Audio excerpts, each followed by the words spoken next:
What's up, everybody? It's Ray from 2.5 Man Garage. Today we got an upgrade. We are going to replace our front end sway bar links, or sway bar end links on the front end, with some Steeda aftermarket blue anodized, just beefy monsters that are adjustable here. Here's what the factory looks like, so you can see it's quite considerably thinner, if you will, smaller in diameter. Not able to, to be greased. I'm sure you got to maintain these every so many months or whatnot, just to give it a squirt to keep them loaded. But the big takeaway here is the diameter and the feel of these things are insane compared to the factory. Again, I didn't have any issues with mine, right? It's got less than 4,000 miles on the Coyote here, the S650. But I thought these would be pretty cool. I'd have done the Steeda front end sway bar, rear sway bar, and I've taken you through the Steeda camber plates on the front, if you recall that video, to fit the 19 by 11 rims square all the way around. Okay, so we are on the driver's side. The first thing we got to do is to remove the wheel to get to the sway bar end link. So I just use my impact driver to take these babies off. 2, 3, 4, 5. I'm gonna put that down over here, and then this guy, you just kind of lift up on it a little bit so you don't scrape the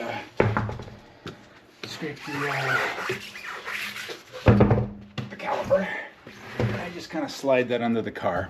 And now what we're going to get at here is this guy. This is your front end sway bar end link. So in order to get to that, you got to have the car jacked up, obviously, a tire off, and then literally it's two, I think a 17 and 18 on the top and the bottom. Oh, it's over here. Okay, so what we have set up here is I have a 17 mil on the inner side, and then I have an 18 mil. I have the open end on this side to grab the nut, and then I have the ratcheting end on the outside. And what we're going to do is just kind of hold this one and then ratchet that one. All right, should be pretty easy. And then we're going to repeat, but obviously on the back side of here, same momentum, just to get the two of them.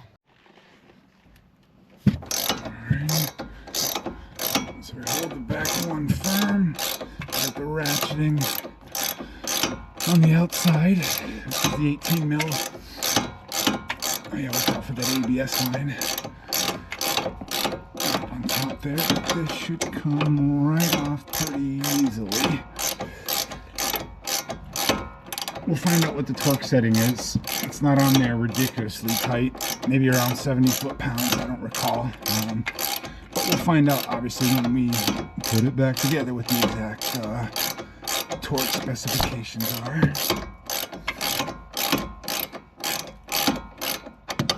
Let me see if I can get this now by hand. Oh yeah, there we go. There she is. All right. I'm gonna put that bolt nut, over there. Yeah, look how easy this comes out, guys. Right? I mean, it's literally, it will come right out.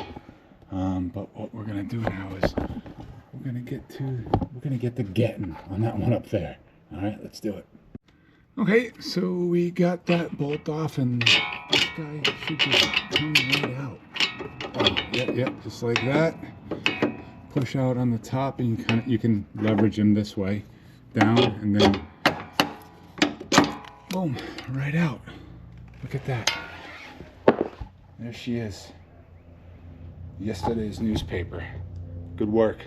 Now let's go back to the new Steeda one.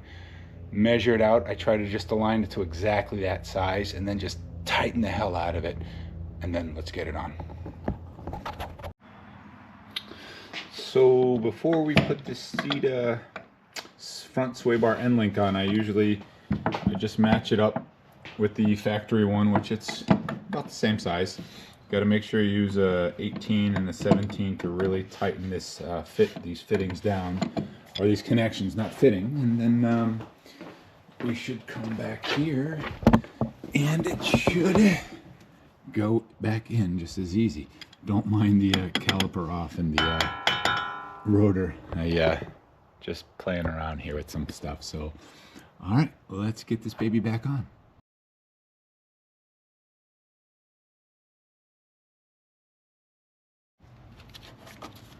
So I got them in here. I got them snug with the ratchets, box wrenches that we talked about, upper, lower. I do have it in the, not the most aggressive, stiffest hole here, the second, versus all the way out to the loosest to align with the rear sway bar. This is controllable, and ultimately this is exactly why I went with an adjustable endlink. We looked at how much beefier they are, right? But once I switched out the sway bars and went adjustable,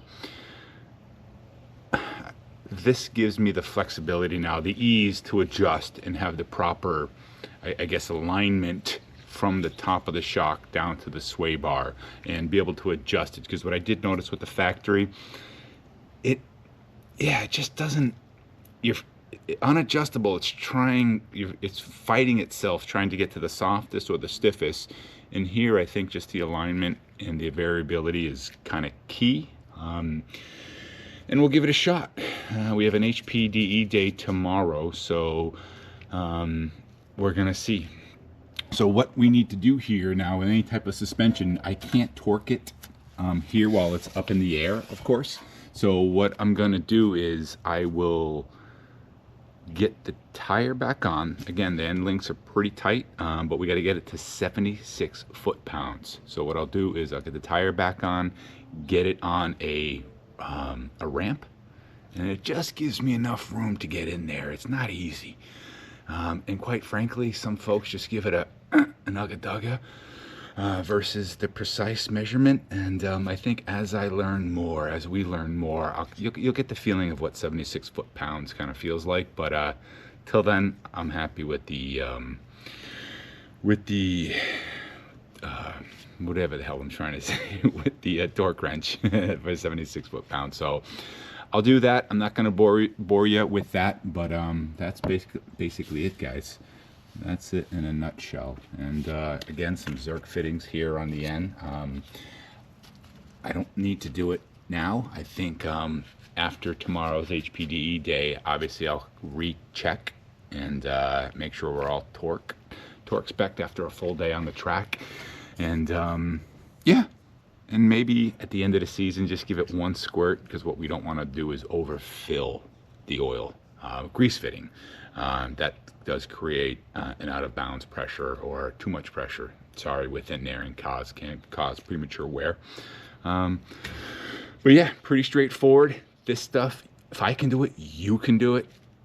Super cool stuff, man. And all right, thanks everybody, and appreciate it. Add some comments, hit some like buttons, and or subscribe if you kind of want to take this journey with me here. And what we're going to do next on this beast is do some wheel spacers, I think. And those are pretty simple. I'll show you the 1-inch wheel spacers install, and we'll get it done. All right, everybody. Thank you. Later.